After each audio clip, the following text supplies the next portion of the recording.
What's going on, everybody, and welcome back to FBA Capital. And today I'm bringing you guys another daily range breakdown, and not on NAS100 today. Today I'm going to be doing on US30 because US30 is actually the pair that I took a trade on today. So without further ado, let's get right on into these charts. Let me just go to the 15-minute. And first things first, we're going to mark up the previous day's high, which is right here. As you can see, it got cleared. Then we got the previous day's low all the way down here, which overall didn't get ran through. So next thing I'm going to do is I'm going to get the Asian session range. So from 18 o'clock all the way to midnight right here. We're going to get that range all in between, just like that. Make it orange. And then the last thing, we're going to get the 12 a.m. open, which is right here. So first things first, I want you guys to pay attention to right up here at 35,100.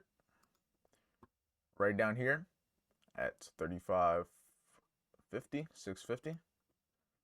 Gonna make this one black. Also gonna make this one black also. Just like that. So now we have the previous day's high, the previous day's low, the Asian session range, the 12 a.m. open. We have the 35,100 area, 36,650 right down here. And then we have another level right here, which is going to be our 35,000 big figure level. And this one I'm going to make it red because it is one of our big figure levels. Then last but not least, 800 level. Nah, I'm not going to put the 800 level just because it didn't have any clear reaction. So first things first, I want you guys to pay attention to right up here. This is where we have the high of the day that was created at 4 in the morning. So we have the high of the day at 4 in the morning after trading into 35,100. So we're going to annotate that. So we have the high of the day at 4 a.m. at 35,100, which is right after what happened? Right after we cleared the previous day's high. So we had the previous day's high false break. So we had a previous day false break. And what do I mean by false break? We showed the willingness that we wanted to potentially go higher in price, but then price, after clearing this previous day's high, had the willingness to come all the way back down. And as you can see, when it came all the way back down, it targeted what? The Asian session lows. And then from here, we consolidated it, kept going lower, creating what all the way down here? Down here, we have the low of the day at 12:30. So we have the low of the day at 12:30 after tapping into 34,650, which is going to be our mid-figure level. So we have the low of the day at 12:30 at 35,650 mid-figure level. So just like that. And that's not the only confirmation. So the next thing I'm going to do is I'm going to go from yesterday's low to the high that we created during this London session right up here. I'm going to pull my fib from this low all the way to this high. Now what do we see? We see right here, when we created this low of the day, we also tapped into this, what do we see right here? Our fib long. So we're going to have that also. So we have this fib long right over here, right at this big figure level, well, mid figure level. We could say 34,700, honestly. We could say 34,700. I'm going to just put 34. I'm going to say 34,700. Just for the fact that it will be a big figure level. So we're going to change this. Even though 34,650 is the real actual number that it tapped into, I said 37,000. I cannot type today. 34,700 plus our fib long, making the low of the day at 12:30.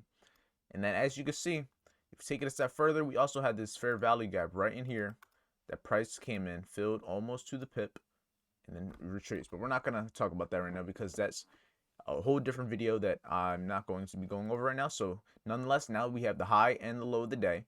We have what time they were made. Now let's look at everything in between. So say, for example, you weren't able to catch the sell move. Even though me personally, I was able to catch majority of this sell move, not everyone's going to be able to catch this full move. Now, what if you do miss out on this trade? What is something that you could potentially do? Since we know that this is potentially going to be a high of the day, what we could do is simply wait for potential retracement. So from here to here, we're going to get our fib continuation level. So from that high all the way up here that we have, we're going to pull that all the way down to right here. And if you don't know where I drew it right down to here. And this is the low that we made at 9:15. So at 9:15, we had a retracement into that 38.20% level, right into the 12 a.m. open. And then if you look left, let's get the 50% of the Asian range. Just like this, get the 50%. We're going to draw that line all the way over. Then what do you see? You also have that 50% of that Asian range right there also. So there's multiple confirmations. And this is where I was able to catch my sell trade. So just like that. And then if you take it a step further, we even had a 4-hour order block right in that area. So now you start to see all these stacked confluences in this specific area for why we would expect price to overall have this bearish move. So if you do it just like that, now look at all the confirmations we have. So at what time? 9:45. So at 9:45, we had the fib short 38.20%. Plus we were above the 12 a.m. open. Plus we were at a 4-hour order block, along with being at the 50% of the Asian range. So now you have 1, 2, 3, 4, 5 confirmations plus the time of day, which I'm going to say is about 6 confirmations for why I overall wanted to take this trade. And as you can see, it was a banger trade. It was a trade that overall played out very nicely. And when trades play out very nicely, there's usually a reason behind why it's playing out that way. So we had all this happen in this specific area. And then what happened? Price melted, creating that low of the day, target 34,700, which was my overall target, because I knew that we had this fib from the previous days here. So I knew that if we were going to continue this overall uptrend to the top side, we would most likely respect these levels. And that's what ended up happening. And then from here, price overall retraced right back up to 35,000, rebalanced, and now we're right back into this consolidation. So if you look from this high to this low right here, we're still overall in this consolidation in this area here, which is, if you go to the higher time frames, is more than likely just going to be a lot of choppiness. As you can see, it's real choppy in this area. A lot of the times, this 35,000 level is very strong. As you can see, if you go to this, look at the 35,000 level right here, the red level, look at how prices reacted to it in the past. It's a very strong level, and that's why price is overall reacting the way it is in this specific area right here. So nonetheless, today was a good trading day. So now let's get the overall schematic of what happened. So I'm going to draw it right in, or somewhere nice free. Do it right here. So Asian session, we consolidated. We pushed up during London session, made the high of the day, retraced, continued to move lower. Then from here, price overall came back to that range of the Asian session range, came right back into the Asian session range, as you guys can see.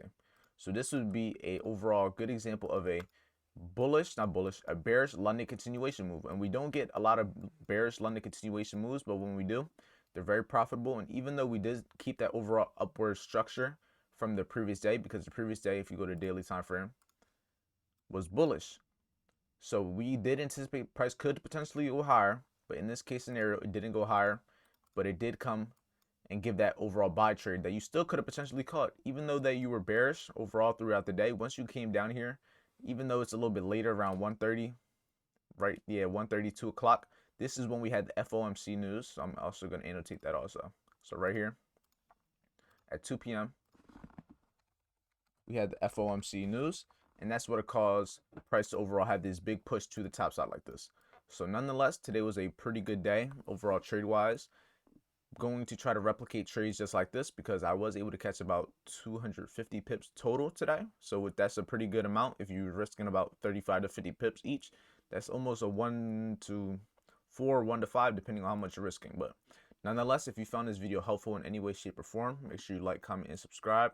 Make sure you stay motivated by the 3-minute average. I will see you guys tomorrow for our live trading session. And that's really it. So I'll see you guys in the morning. Everyone be safe, good trading, and I'll see you soon.